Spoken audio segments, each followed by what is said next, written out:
Bonjour à tous, je m'appelle Justin Douillet, je suis animateur sur l'une des radios du groupe RTL en Belgique, producteur sonore et voix off. Bonjour à tous, je m'appelle Cécile Flora Lefebvre et je suis experte en bilan de personnalité, plus particulièrement avec l'énéagramme, le MBTI et le DISC. Voici votre podcast, Les secrets de la connaissance de soi. Direction Copenhague avec Anna qui nous rejoint dans ce podcast. Bonjour Anna. Bonjour Justin. Alors tu es photographe Oui. et tu es fan du développement personnel, tu es coach également. Tout à fait. Alors, même si on connaît la réponse, tu nous diras évidemment que c'est important de bien se connaître, mais quel est selon toi l'intérêt justement d'apprendre à bien se connaître ? Alors pour moi, l'intérêt de bien se connaître, c'est surtout d'agrandir en fait son champ de vision, parce que c'est une question pour soi, mais d'après moi aussi, c'est d'aller vers l'autre. Donc en se connaissant mieux ses fonctionnements, ça nous permet d'être aussi plus accueillant avec l'autre, de l'accepter comme il est, d'être plus ouvert et plus doux avec soi, mais avec le monde aussi. Oui, j'aime bien toujours dire, c'est bien d'apprendre à se connaître, mais in fine, vu que nous sommes des animaux sociaux et que on ne vit pas reclus dans une grotte, enfin, peut-être qu'il y a certaines personnes qui vivent dans des grottes parmi ceux qui nous écoutent. Mais l'idée, c'est vraiment d'appréhender le monde et d'ouvrir son champ de conscience au fonctionnement qu'il y a autour de nous pour, in fine, bien communiquer. Donc, mieux se connaître pour mieux communiquer. C'est souvent l'intention de départ. Alors, Anna, on va pas se mentir, généralement, quand on s'intéresse au développement personnel et à ces différents outils, c'est que souvent, on traverse quelque chose qui nous secoue un petit peu, nous impacte dans nos existences. Quel a été le déclencheur chez toi ? Comment ça s'est passé ? Quelle est la période de ta vie où tu t'es dit finalement c'est quand même important d'en apprendre un peu plus sur moi ? Alors je pense que je me suis posé des questions assez jeunes. Je sais que dans ma bibliothèque par exemple, j'ai toujours lu des livres de développement personnel. Ça m'a toujours beaucoup interpellée, intéressée. J'avais toujours quelque chose à prendre. Donc il y avait un petit fond déjà qui était là, je pense, et puis après le gros déclencheur, en tout cas pour ma carrière professionnelle, ça a été le fait d'être moi-même coincée dans mon entreprise où j'arrivais pas à me sortir d'un système de croyances, de peur, où j'étais complètement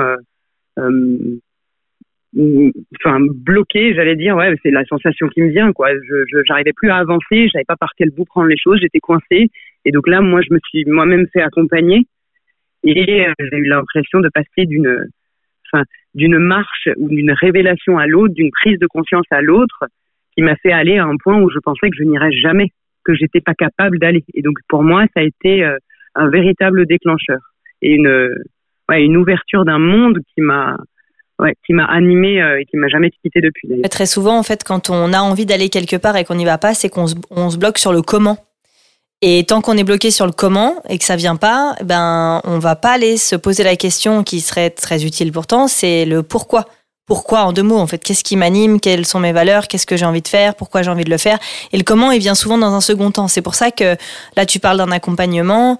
Avec Justin, ça nous tient à cœur aussi de rappeler que l'accompagnement c'est quand même quelque chose de sérieux et d'encadré et qu'il est important de bien choisir la personne qui va vous accompagner parce que c'est quand même un processus qui est extrêmement important, qui va certainement déterminer le reste de votre vie. Donc, choisissez bien l'accompagnant qui va vous driver, qui va être là pour vous épauler dans votre voyage du héros. Alors Anna, quels sont les outils de développement personnel que tu as pu finalement apprivoiser, découvrir et que tu souhaiterais nous partager ? Alors, les outils que j'utilise le plus, évidemment, pour un coach, c'est déjà les questions, donc la reformulation. Mais après, en outil à proprement parler, aujourd'hui, grâce à Cécile Flora, moi, j'ai découvert l'énéagramme. Donc, c'est vrai que c'était tout un pan que je ne connaissais pas. Donc, l'énéagramme, c'est, ça vous explique, mais je pense que Cécile Flora en parlera mieux que moi, mais les 9 types de personnalités, nos réactions au monde, comment on fonctionne en mode automatique. Là-dessus, sur cet outil-là, je pense que Cécile, peut-être que tu peux... Oui. Tu peux expliquer peut-être mieux que moi. Énéagramme, oui, c'est une figure à 9 points qui nous décrit 9 familles de personnalités et du coup 9 motivations comportementales. Et l'idée de l'énéagramme, c'est d'aller nous renseigner sur ce qui motive nos comportements et de gagner en conscience de soi, puisqu'en fait, et c'est très évolutif l'énéagramme, comme la PCM, c'est vrai que c'est 2 outils qui sont très complémentaires. Tu viendras sur la PCM plus tard, mais il y a l'idée d'avoir une famille de personnalités. Et puis quand on est sous stress ou quand on va bien, et ben il y a des choses qu'on va aller connecter qui sont différentes. Donc on peut autant donner la pire version de soi-même que la meilleure version de soi-même, tout en ayant les pieds dans la même personnalité.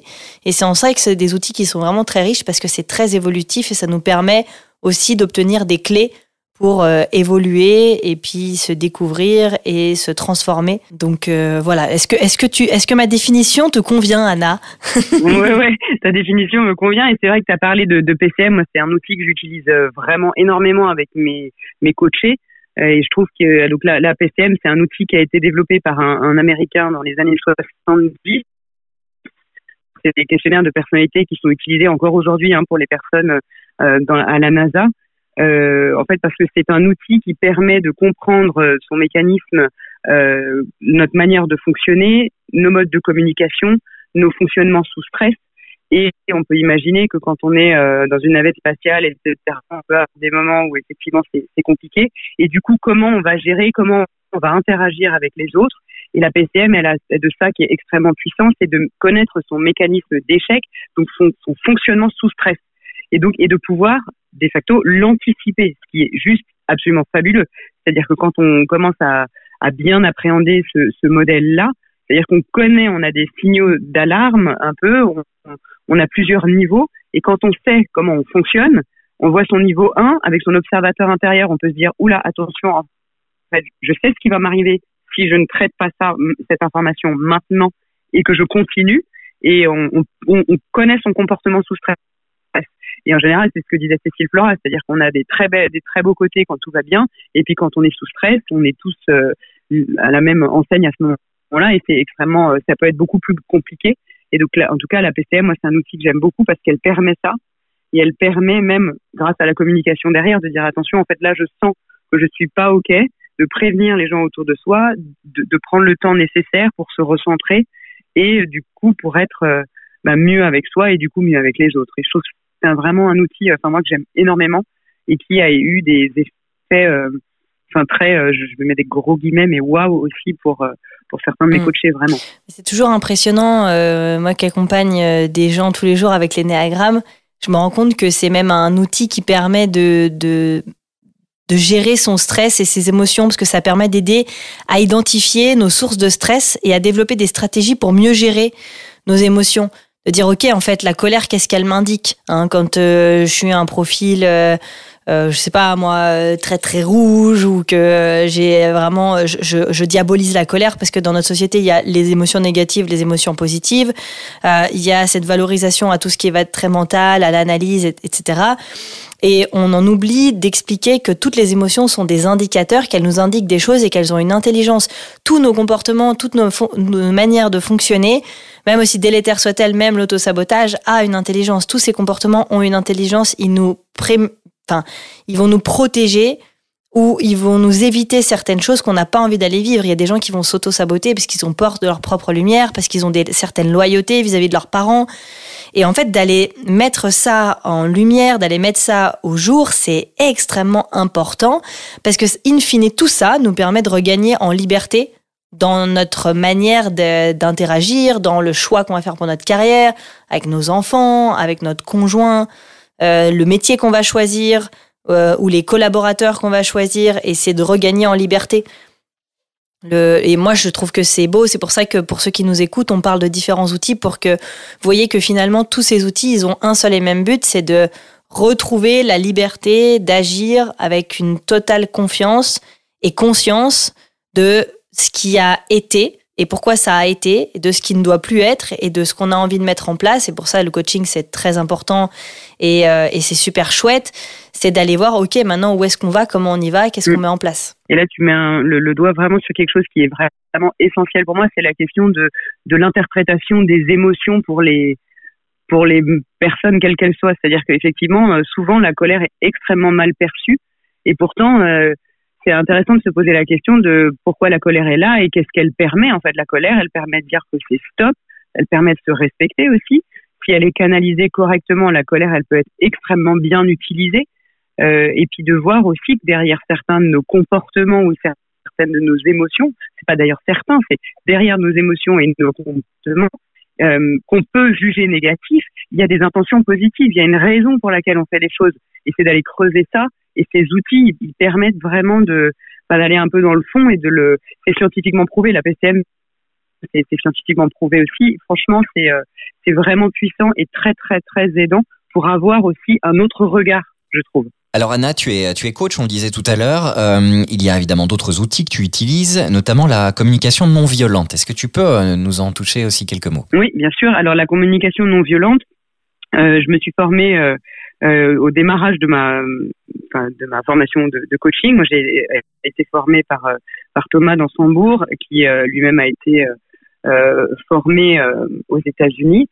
Et c'est un outil qui permet en fait de reconnaître ses besoins et d'être en capacité déjà à les nommer et à les exprimer à quelqu'un d'autre en face de soi pour pouvoir maintenir un échange qui soit le plus, on va dire, neutre possible, c'est-à-dire qu'on part de faits, qu'on exprime, c'est parler en je, donc dire je me sens en évitant le tu, on dit en CNV le tu qui tue, voilà, pour ne pas aller accuser l'autre ou le pointer du doigt. L'objectif, c'est vraiment de se recentrer à ses besoins à soi pour être en capacité à les exprimer à l'autre. Tout ça, évidemment, dans la non-violence et pour qu'un dialogue puisse continuer, même dans des moments qui peuvent être des moments compliqués, complexes, où on se dit qu'il n'y a pas d'issue et finalement maintenir le lien qu'il y a entre les personnes. Et c'est un outil que j'adore et que j'utilise aujourd'hui. Enfin, pour moi, ça fait partie intégrante de ma vie. J'ai l'impression que je fais de la CNV comme je respire parce que je trouve que ça enlève de la violence, parce que ça permet de se reconnecter à soi quand quelque chose nous est insupportable et qu'en fait, on se rend compte que parfois, c'est des petites choses qui sont extrêmement complexes à énoncer, mais qu'avec ces techniques-là, en l'occurrence la technique de la communication non violente, c'est possible. Il y a un modèle, c'est de l'appréhender, de l'intégrer et puis après de le mettre en pratique. Et je trouve que ça aussi, c'est pour les personnes qui vont nous écouter, je les invite à aller,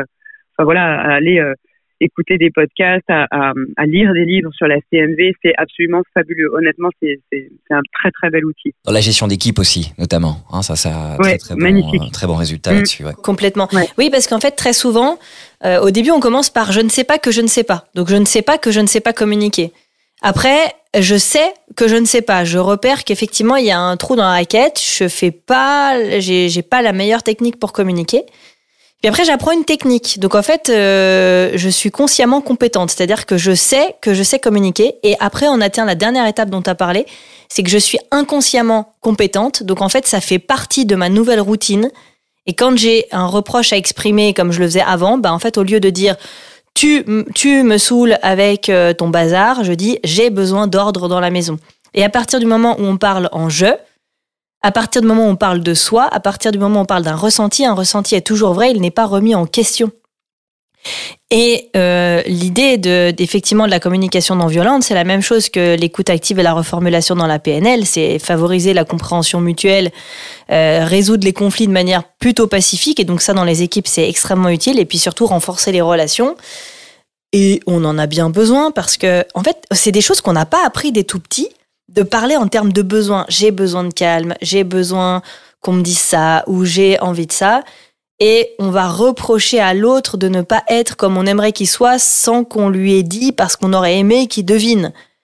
Et les relations, elles sont très compliquées quand c'est comme ça. Parce que, mis à part être en couple avec un médium qui devine nos besoins, ce qui est plutôt rare, et ça nous pousse, du coup. Et surtout, il y a des profils qui vont avoir plus de mal que d'autres à parler en termes de besoins parce qu'ils se sentent moins importants.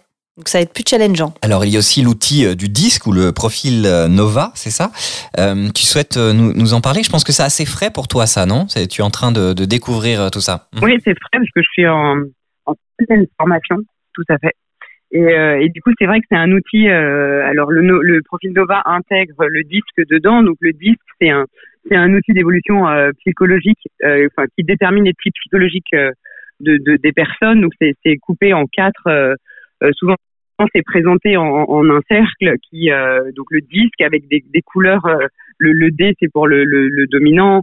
Après on a le jaune qui est l'influent, le C, on a plein de choses comme ça. Je me souviens plus exactement. La stabilité et puis le C conformité. Ouais. Conformité, c'est ça exactement. Donc on a ces 4 couleurs là et après on a des pourcentages en fonction de si on est plutôt rouge, plutôt jaune, plutôt vert, plutôt bleu. Et donc ça nous indique nos modes de fonctionnement là aussi. Alors ce que le profil Nova intègre en plus du 10, c'est que lui a aussi les motivations de la personne.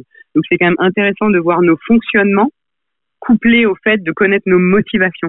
Parce que en mettant les deux ensemble, on peut imaginer quand même que on est en capacité à aller plus fort, à aller plus loin, à mieux se comprendre et puis aussi à mieux comprendre que finalement des motivations, il y en a beaucoup, que finalement nos voisins n'ont pas forcément ni les mêmes fonctionnements que nous, ni les mêmes comportements, ni les mêmes motivations. Et c'est extrêmement puissant, extrêmement intéressant pour se connaître.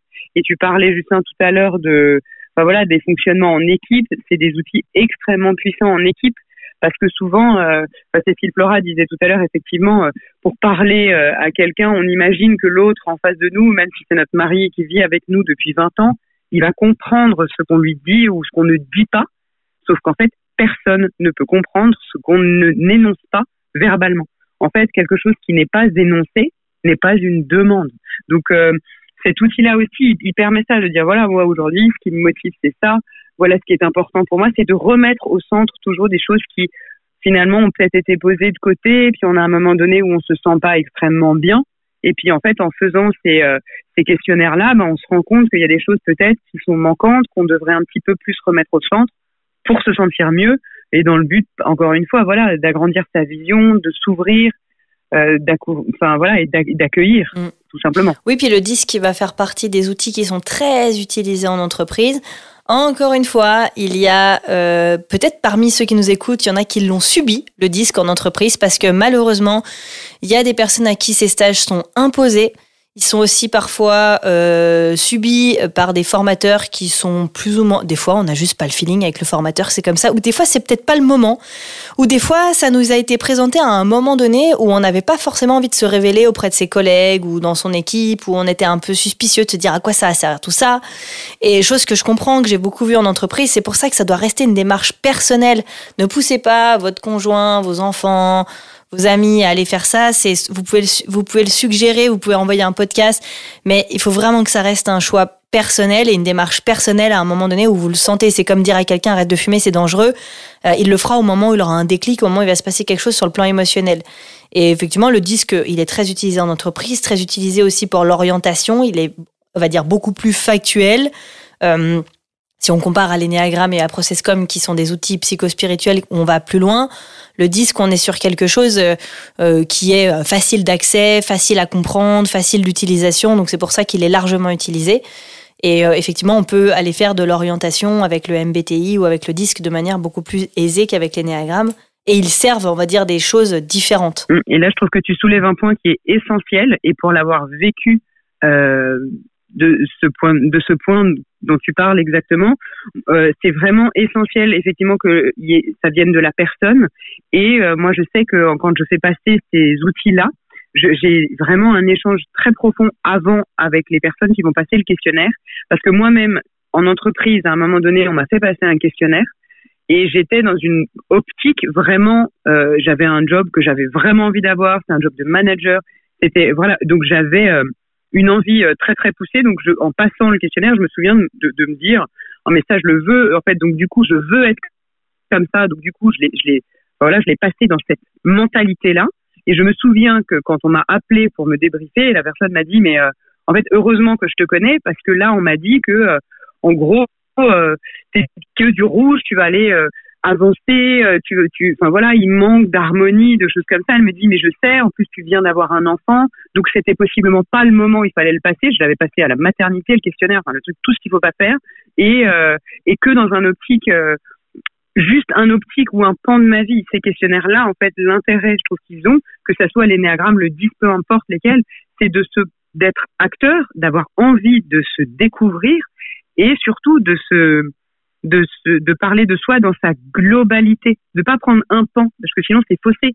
c'est évidemment, si on vous dit tu dois être bon, tu dois être fort, tu dois manager, tu dois être ci comme ça, et que l'entreprise derrière dit bon bah très bien, va passer un questionnaire, on peut imaginer que le questionnaire sera orienté et qu'il représentera pas la personne.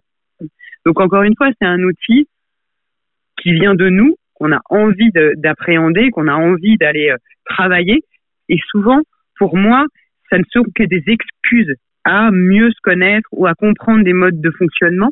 C'est en aucun cas quelque chose de fermé, de dur, de rigide. Non, c'est quelque chose qui est là comme base d'ouverture d'échange pour pouvoir aller évoluer, grandir, comprendre et encore une fois s'ouvrir au monde et s'intégrer dans le monde. C'est vraiment le but pour moi, ça.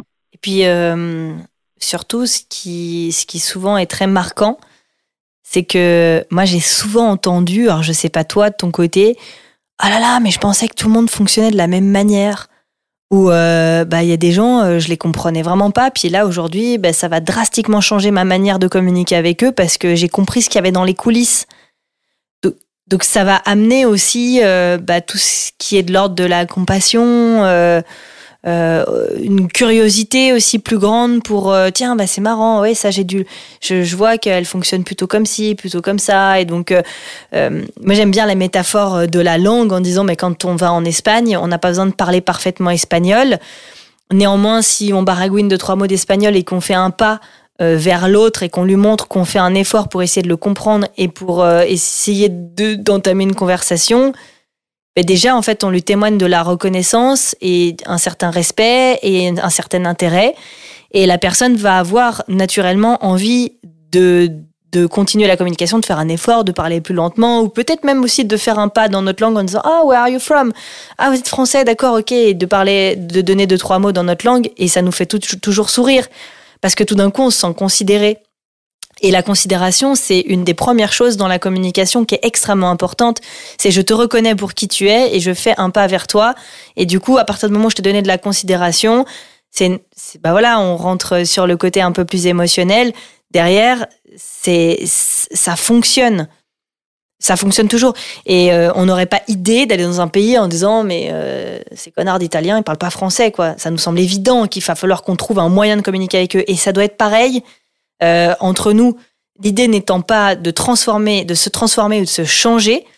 Et si je suis très très très bleu, par exemple, pour prendre le risque, l'idée c'est pas de devenir très très jaune quand on va parler avec quelqu'un qui est très jaune. C'est juste déjà de le considérer lui dans sa réalité et d'essayer de trouver un moyen de jouer sur votre zone des 50%, votre zone de responsabilité, et qui dépend de vous pour trouver comment vous pouvez au mieux communiquer pour passer votre message. Oui, et tu parles des motivations. Moi, j'ai une petite anecdote qui en fait finalement n'est pas si petite que ça. Moi, je me souviens quand je me suis formée à la PCM, donc j'ai passé le questionnaire. Évidemment, ça me paraissait complètement limpide, mes motivations. J'avais l'impression de transpirer par tous les pores de ma peau du fait d'être énergique, d'avoir besoin de nouveautés, d'avoir besoin de challenge, etc. Et la personne avec laquelle je vis depuis plus de 20 ans a passé le questionnaire aussi. Et en fait, on s'est posés tous les deux. Et en fait, c'est incroyable, on s'est regardés. Et en fait, on a compris finalement qu'on interprétait des motivations, lui pour moi et moi pour lui, qui étaient pas les bonnes. Et depuis qu'on a compris ça, qu'on en a parlé, en fait, ça a complètement changé notre manière de vivre, notre manière de communiquer. Quand il y a des choses qui pouvaient être extrêmement difficiles dans la communication, en me disant mais c'est tellement évident. Et l'autre maintenant c'est oui, parce qu'en fait toi ce qui te motive, ce dont tu as besoin, c'est de te retrouver à tel endroit ou de faire telle chose. Et en fait de partager ces motivations, c'est extrêmement puissant. Et en fait on peut vraiment l'autre peut interpréter ce qu'il peut imaginer être une motivation. Et c'est intéressant, je trouve, de les partager, de dire à des personnes peut-être qui sont proches que on fonctionne comme ça et que ça nous challenge, ça nous fait du bien, qu'on aime bien. Ça permet de mettre du lien. Et puis en plus, si on a envie de faire plaisir à l'autre, du coup on se dit tiens, l'autre il a besoin peut-être d'aller faire un marathon parce que ça lui fait du bien, et de laisser de la place aussi aux besoins des uns et des autres. Je trouve que en ça, c'est vraiment c'est une ouverture. Il y en a beaucoup qui peuvent dire voilà le développement personnel ou la connaissance de soi, oui, une fois que tu te connais, c'est fermé. Non, pas du tout. L'objectif, c'est d'ouvrir. L'objectif, c'est d'aller vers l'autre. C'est vraiment ça. Alors Anna, tu as une vie passionnante, hein, puisque tu as lié à la fois l'artistique, hein, tu as suivi une formation au cours Florent, tu as fait la photographie aussi pendant pas mal d'années, tu t'es occupé des ressources humaines, tu as voyagé énormément dans plein de continents, plein de pays. Qu'est-ce que tu retires de cette vie nomade, on va dire ça comme ça? Qu'est-ce que ça t'a apporté? Quelles sont les leçons, enseignements que tu as pu en tirer? Alors pour moi, justement, c'est marrant de demander ça parce que je trouve que justement, les voyages, moi, que je fais, j'ai l'impression que c'est un coaching permanent. En fait, je suis un peu, par la vie, obligée de sortir de ma zone de confort de manière régulière. Donc, de me reposer les questions, qu'est-ce qui est important, qu'est-ce qui est essentiel, qu'est-ce que je garde, qu'est-ce que je laisse. Parce que quand on déménage tous les 3 ans à peu près, il y a des choses qu'on laisse et puis il y a des choses qu'on a envie de garder près de son cœur et avec lesquelles on a envie de grandir et de faire rayonner. Et donc, ce que je garde, c'est, je pense, un peu de... Moi, j'aime, en tout cas, à travers le voyage, découvrir les cultures, découvrir justement les motivations des pays, des gens, comment ils fonctionnent. C'est extrêmement enrichissant. Moi, je trouve que c'est très aidant dans la vie de maman aussi, pour élever mes enfants. Je me remets en question tout le temps. Je me dis toujours, tiens, ils fonctionnent de telle manière... C'est vrai qu'en France, on fonctionne pas comme ça. J'aimerais bien l'intégrer dans l'éducation que je donne à mes enfants. Je pense que je retire une curiosité immense, une soif de découverte, une soif d'aller vers l'autre, de découvrir l'autre. Et moi, j'ai la sensation que c'est comme des petites... mais c'est la même chose pour les gens que je croise un peu par rapport au voyage et tout ça. J'ai comme l'impression qu'en discutant avec des personnes, parfois, j'ai la chance de recevoir de la lumière des personnes et puis de les prendre et je me dis, tiens, moi, je veux le mettre près de moi parce que j'ai envie de le rayonner et j'ai envie de le repasser. Moi, j'ai l'impression que je suis une passeuse et j'aimerais bien être une passeuse de rêve ou une passeuse de joie ou je sais pas, mais en tout cas, ces voyages et ces rencontres me permettent j'ai l'impression d'être comme... un espèce de bol dans lequel on met plein d'étoiles dedans et puis qui rayonne par plein de pores. C'est très beau. Et que ça rayonne comme ça. Moi, c'est vraiment comme ça que je le vois et c'est comme ça que j'ai envie de vivre en fait. Dans ton rôle de coach, qu'est-ce qui te parle aujourd'hui? Qu'est-ce qui t'anime? Qu'est-ce qui te porte à travers ce métier-là? Métier que tu as choisi, évidemment. Dans ce métier-là, ce qui me porte, c'est surtout que les gens ne soient pas seuls. Ça me paraît être ça me paraît être inconcevable dans la vie qu'on se retrouve seul face à ces difficultés. Et j'ai la croyance que parfois, c'est pas toujours simple de parler de ça en famille, que voilà, d'avoir quelqu'un qui est formé. Enfin, je veux dire, moi, je me suis formée au coaching, je continue à me former de manière permanente. Voilà, c'est un espace neutre dans lequel on est sécurisé et on peut échanger, on peut grandir. Moi, j'ai vraiment, j'utilise souvent cette image-là avec les gens qui viennent me voir, mais moi, le coaching, pour moi, c'est comme si on est sur un chemin de randonnée, on est en train de grimper dans la montagne, on est seul, on avance sur notre route, et puis tout à coup, on se retrouve avec des cailloux, on avance, je sais pas si vous avez déjà fait de la rando, mais parfois on avance, on se retrouve avec des chemins, avec des gros cailloux, puis on avance, on recule, parce que ces cailloux sont lourds, ça devient difficile d'avancer, et moi, je vois le coaching comme... moi, je vais me mettre à côté de cette personne qui est dans les cailloux. Je vais pas porter son sac, je vais pas la pousser, je vais pas aller la tirer, mais je vais me mettre à côté d'elle. Et puis, en fait, en échangeant, en changeant son point de vue, en construisant des choses, en fait, on construit le chemin. Et puis, finalement, en fait, la personne, elle a passé son chemin de cailloux et puis elle se retrouve sur un endroit plat. Le chemin est plat.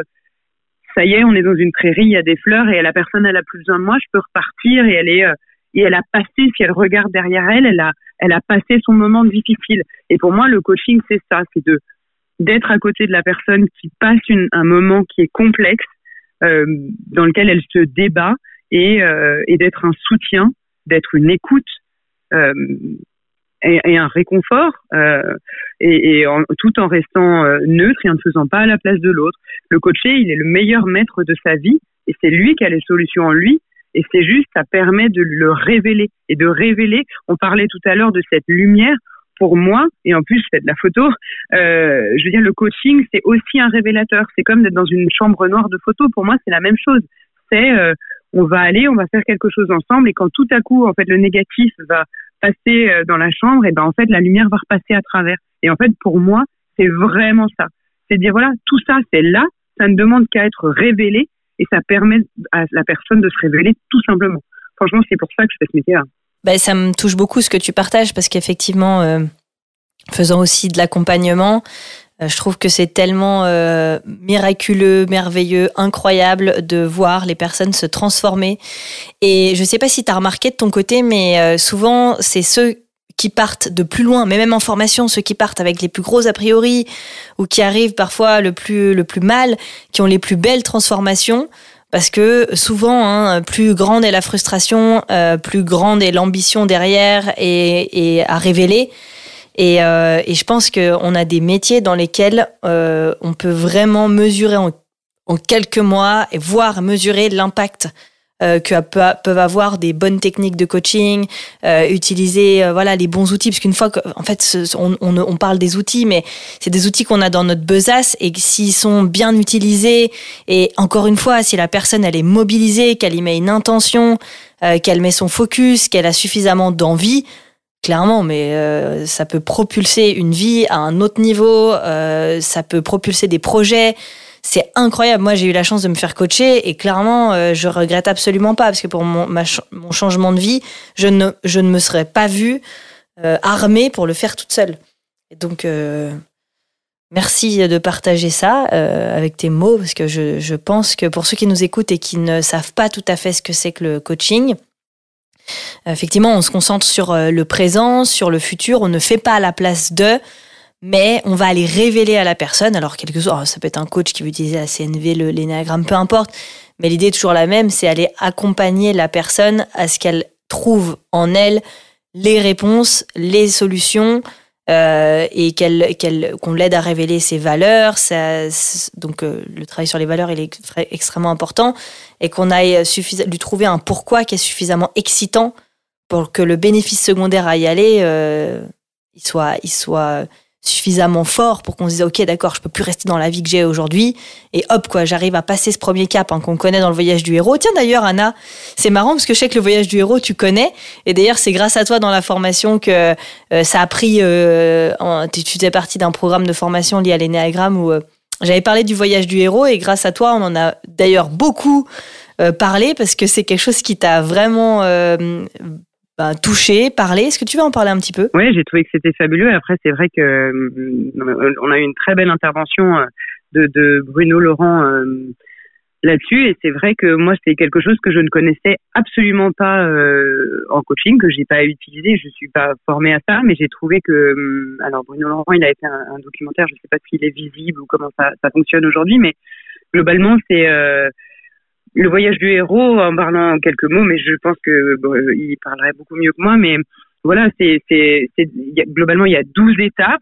C'est les étapes un peu de notre vie, du démarrage à l'appel de l'aventure, au fait que finalement, en fait, on refuse l'appel parce qu'on se dit non, en fait, je vais pas y aller là, je crois que j'ai un petit peu peur, ça va pas bien se passer. Et puis finalement, on fait des rencontres, il peut y avoir une rencontre qui arrive où on se dit si lui il m'inspire quand même, peut-être que je pourrais y aller.